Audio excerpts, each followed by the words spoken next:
Com esse quadro, Se Meu Carro Falasse, nós já tivemos a oportunidade de visitar várias garagens, mas iguais a essa, confesso que é a primeira vez. Uma coleção realmente insana que você vai se surpreender. Estou aqui com a Marluce. Tudo bom, Marluce? Tudo jóia. Que coleção maravilhosa é essa, hein? Como é que surgiu essa paixão por carros antigos? Então, na verdade, eu preciso começar falando do meu avô, né?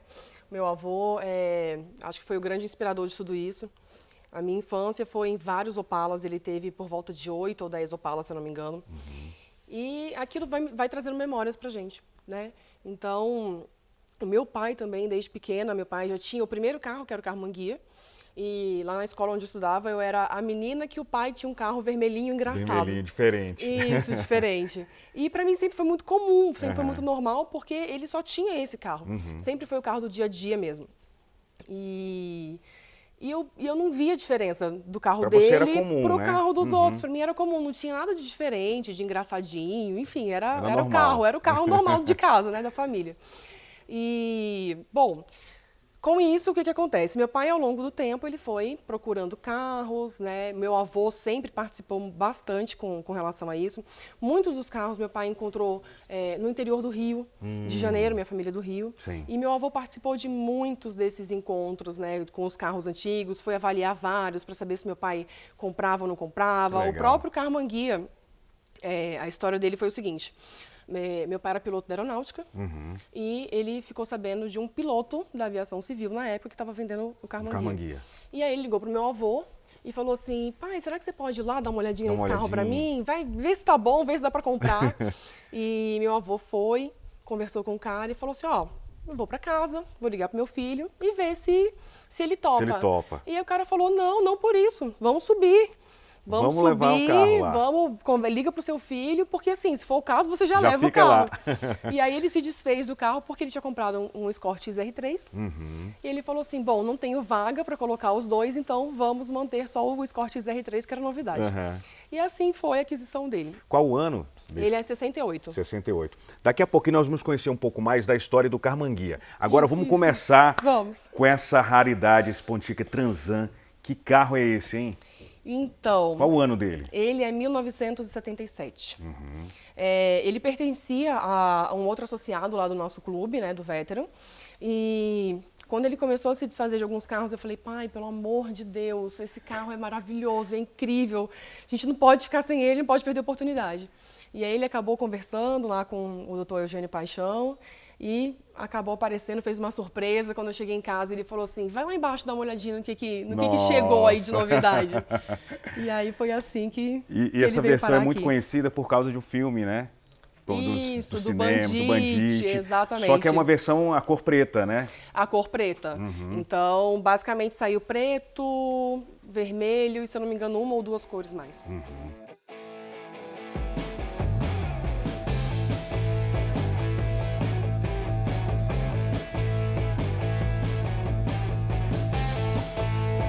Vamos com a gente aqui conhecer os demais carros aqui. Esse é um Ford Mustang Exato, 69. 69. Isso. Esse tem uma história curiosa, porque meu pai foi para um encontro de turma lá em Pirassununga e ficou sabendo que um dono de uma concessionária Ford tinha brigado com a Ford, não queria mais e estava se desfazendo de tudo, inclusive do Mustang.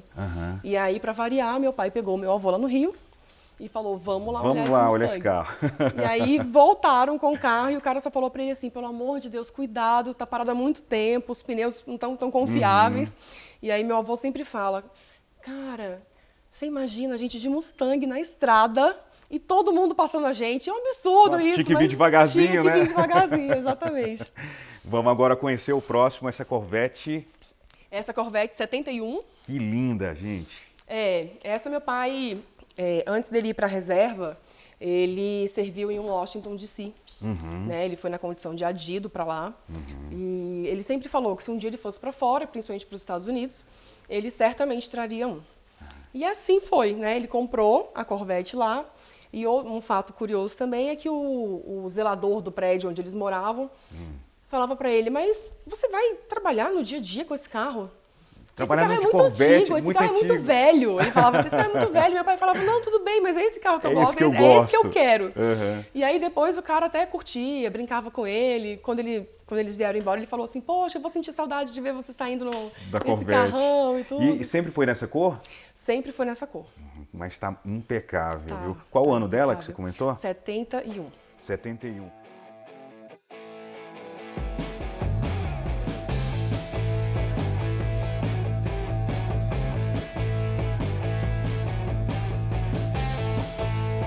Ah, esse aqui é um Ford bigode, e a pessoa chama Isso. bigode, né? Por causa Exato. desse detalhe aqui, né, Marluz? Isso mesmo. Ele é 1929. E esse carro meu pai também achou lá no interior do Rio, lá abandonado. E outro, né? Todos os carros têm sempre um fato curioso, né? Então, meu pai desmontou todo o carro, botou ele no chão Caramba. para poder reconstruir o carro e fazer ali todos os detalhes de novo, conforme a originalidade, né? Foram 7 anos para reformar esse carro. De restauração nesse De processo restauração, exatamente. Foram 7 anos. E ele estava morando já nos Estados Unidos, então ele me ligava e falava, vai lá, confere tal coisa. Aí eu ia lá na oficina, conferia, mandava foto, Mandava foto. vídeo, isso. E aí eu fui participando aqui desse projeto e foi muito interessante. Então a gente comemorou bastante quando ele ficou pronto. aí. E tá rodando também. Roda também.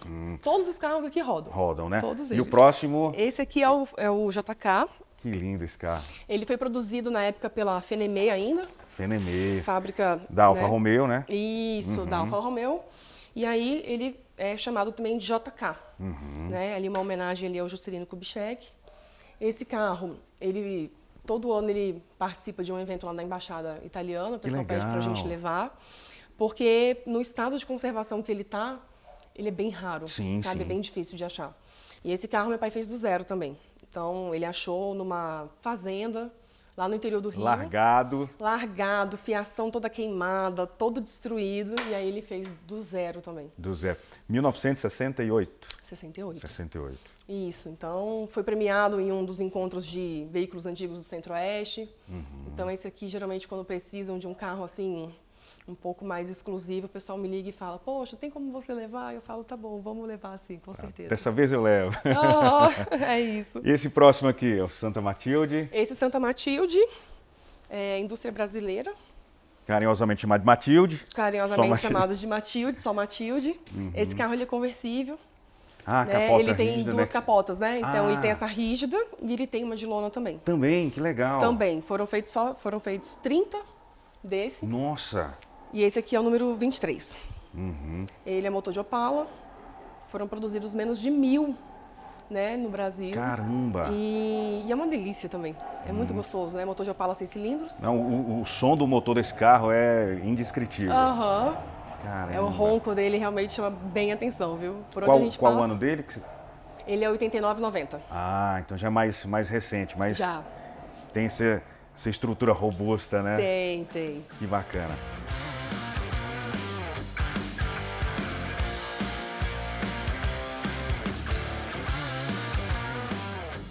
Bom, vamos continuar aqui. Esse é um Fiat Coupé. Isso, aqui é a parte da bagunça, que a gente ainda não conseguiu organizar direito, mas é um Fiat Coupé, ele é 95, 96 e foi desenvolvido ali pela Pininfarina também, né, o design dele, que é a mesma da Ferrari. Da Ferrari. E ele também é um outro carro delicioso, me surpreendeu muito. Isso que a gente estava até comentando nos bastidores, que é mais comum você ver na rua na cor amarela, né? Na cor Vira e amarela, mexe, parece um isso. carro diferente. Parece tal. diferente. Vermelho também tem, só que o amarelo realmente é o que mais se destaca, né? Nessa cor. Agora esse Bianco aqui também. É. Que carro. Parece muito, a gente estava comentando também, aqueles carros de brinquedo, de corrida, de speed race, daqueles. Isso, né? exato.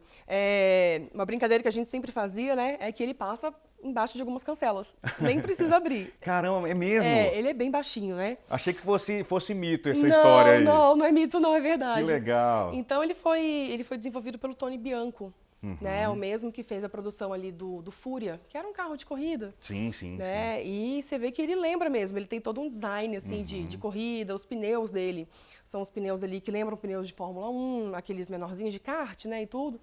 E ele é motor de Fusca, né? E é muito interessante porque quando a gente sai com ele, e a gente para num semáforo, alguma coisa assim, quando você olha pro lado, tem um ônibus, a roda, né? A roda e o pneu do ônibus estão aqui, ó, na sua lateral. Você fala, meu Deus do céu, dá aquela agonia Dá assim, aquela... de primeira vez, sabe?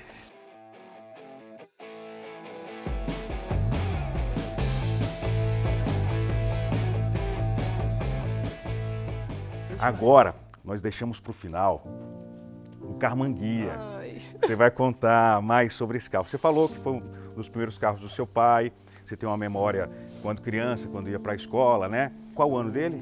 68. 68. O que esse carro significa para você? Então, ele foi o primeiro, né? E esse carro especificamente, quando eu entro dentro desse carro, ele me remete lá ao finalzinho dos anos 80, né? Início de 90. E era o carro que meu pai, quando eu estava em casa, ele viajava muito, como eu te falei, ele era piloto. E quando ele estava em casa, no final de semana, ele queria descer para arrumar o carro, ele mesmo que mexia, que se enfiava embaixo do carro, abria motor, enfim. E eu era assistente dele. Que legal. Né? Então eu descia com ele para a garagem e aí ele falava, aperta o acelerador, não, agora aperta o freio, não, me dá a chave e tal. Então assim, eu adorava, sabe? Eu falava, caramba, que coisa bacana, meu pai é poderoso, né? Ele consegue consertar mexer um carro. tudo, exatamente. Então a criança ali, né, se maravilha. Seu herói estava ali Era contigo, o meu herói, né? exato. Então assim, e eu cabia ainda no banco de trás, né? Então, e era para tudo, né? Então ele me levava para a escola. A gente ia para todos os lugares, para churrasco, para evento, enfim, todo tipo de lugar a gente ia com esse carro. Então, aos finais de semana, quando ele não conseguia resolver o problema nos carros, a gente ia para a oficina. Né? Então eu passava o sábado inteiro na oficina com ele, era assim, minha diversão favorita, sabe? Então, esse carro especificamente, ele mexe mais, assim, sabe? Então, de todos, esse tem um lugarzinho especial no seu coração? Tem.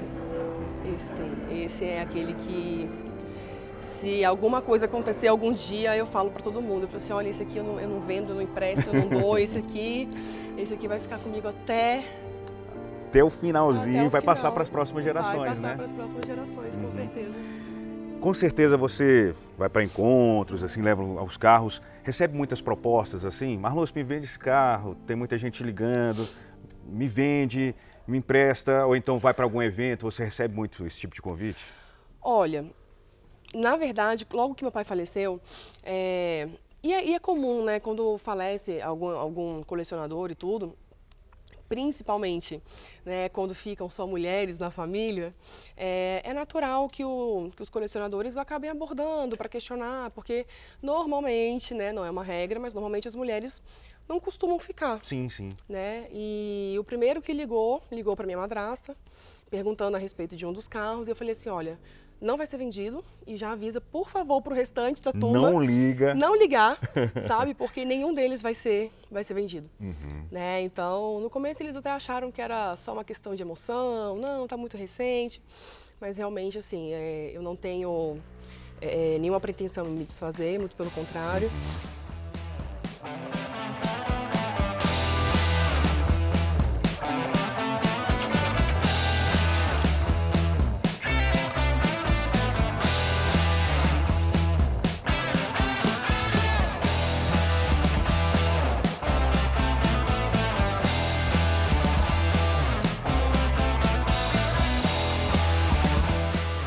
Marlúcio, se essa garagem, todos esses carros pudessem falar, o que eles contariam? Ixi. Olha, tem muita história. Tem muita história, mas acho que a principal delas é uma história de amor mesmo. Sabe? De saudade. E de muitos bons momentos vividos com meu pai, certamente. Certamente. Então, eu acho que é a história mais bonita que pode ficar, sabe?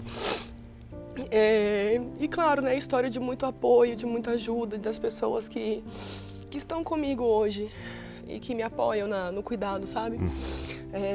O meu noivo também, nossa, me ajuda demais. Eu tenho um mecânico de confiança que, assim, a hora que eu ligo pra ele, independente do dia da semana, ele vem, ele me socorre, ele me resgata na rua, porque carro antigo é isso, né? Tem que estar preparado vai, também. mas você não sabe se você chega. Então, ele me ajuda pra caramba, né? Nossa, tantas pessoas que realmente me ajudam muito, né? Na manutenção e para conseguir levar tudo isso adiante. Sozinha não tem como, eles me dão força, sabe? Então, é isso. Então, eu tenho certeza que seu pai, vendo todo esse cuidado, a história que você mantém viva, a memória dele, o legado dele, está muito feliz contigo, Sim. com toda certeza, viu? Marluz, parabéns. Obrigada. Por abrir aqui a sua garagem, contar Que a sua isso. história, compartilhar conosco aqui. Tenho Imagina. certeza que muita gente deve ter gostado, Com viu? certeza. Marluz, parabéns mais uma vez. Muito Obrigada. obrigado por participar, viu? Que isso, eu que agradeço a presença de vocês aqui. Obrigada mesmo por mostrar um pouquinho da história. Muito obrigado. Gente, mais uma edição do quadro Se Meu Carro Falasse. Emocionante, ó, de arrepiar. Tchau.